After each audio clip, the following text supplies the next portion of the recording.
Welcome back, coders, to another explainer right here on Decode Healthcare with Harshel. If you've been with us, you know we're knee-deep in the Integumentary system, specifically those 10,000 series CPT codes. So, quick recap.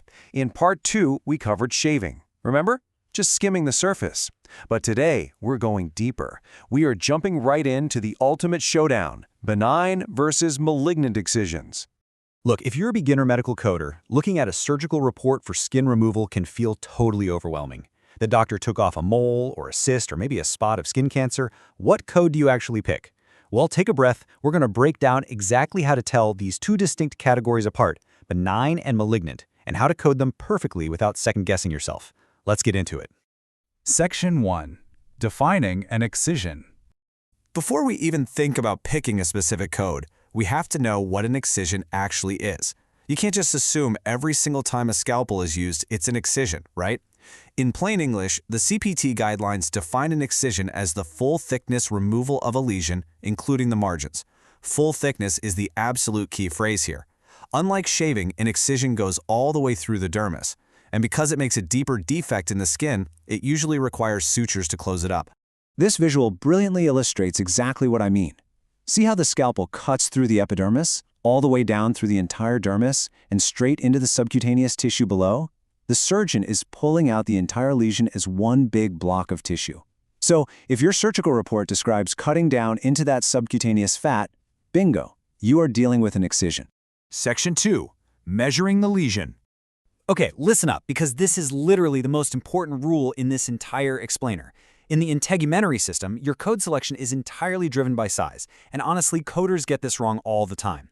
Your X-size diameter is not just the size of the lesion itself. Here's the super simple formula. Step 1, take the maximum diameter of the apparent lesion. Step 2, add the narrowest margins required for complete removal. You have to add the margins from both sides. A 15-year-old could do this math, but as a coder, you just need to know to look for both of those numbers in the operative notes. And here is a crucial point, straight from the CPT guidelines. It says, the measurement of lesion plus margin is made prior to excision. Why does this matter? Because human skin is elastic. When a doctor cuts a piece of skin out and drops it into a jar of formalin for the lab, it shrinks. If you wait and use the pathology report's measurements, your size is going to be way too small and you'll undercode the procedure. That means lost revenue. The doctor has to measure it with their ruler before they make the actual cut. Check out this diagram which visually proves the math rule perfectly. Say we have a benign lesion that's 2.0 centimeters by 1.0 centimeter. We only care about the maximum diameter, right? So that's 2.0. Then, the doctor took a 0.2 centimeter margin around it. To get our total, we take the 2.0 lesion plus the 0.2 margin on the left plus the 0.2 margin on the right. 2.0 plus 0.2 plus 0.2 equals 2.4 centimeters. And that 2.4 is the golden number you take to your CPT book. Section 3. Benign lesion excisions. Now that we've got the math down, let's look at our first contender in the showdown, benign lesion excisions. These cover CPT codes 11,400 through 11,471. What makes it benign? It is all about the pathology report. You only use these codes when pathology confirms the spot is absolutely not cancer. We're talking cysts, lipomas, scar tissue, or just an everyday mole. If it's not malignant, it lives right here in the benign code family. Picking the right code is just a simple two-step process. First, find the body area in the surgical note. The CPT book groups these anatomically. The trunk, arms, and legs are one group, scalp, neck, hands, and feet are another, face, ears, and eyelids are a third. Once you find your group, step 2 is just matching it with that final X-size diameter we just learned how to calculate.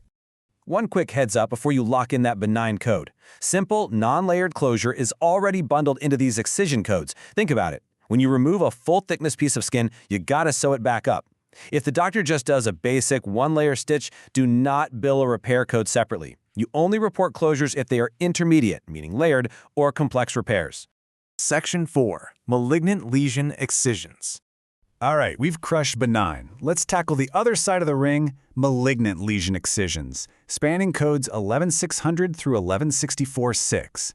This is completely black and white. You only use these codes when the pathology report clearly states it is cancer. Basal cell carcinoma, squamous cell melanoma.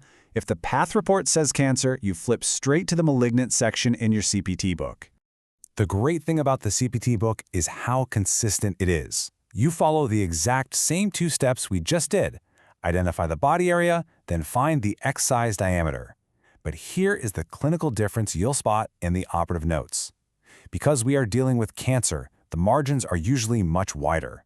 The surgeon has to cut further into healthy tissue to get clear margins and make absolutely sure every single cancer cell is completely eradicated. This diagram perfectly shows exactly how that works. Say we have a tiny malignant lesion, measuring just 0.2 centimeters. But because it's cancer, the surgeon takes a 0.1 centimeter margin of healthy tissue on all sides. Following our super simple formula, 0.2 lesion plus 0.1 on the left plus 0.1 on the right. That brings your total X-size diameter to 0.4 centimeters. If that was on the trunk, you look at code 11600. Section 5. Summary.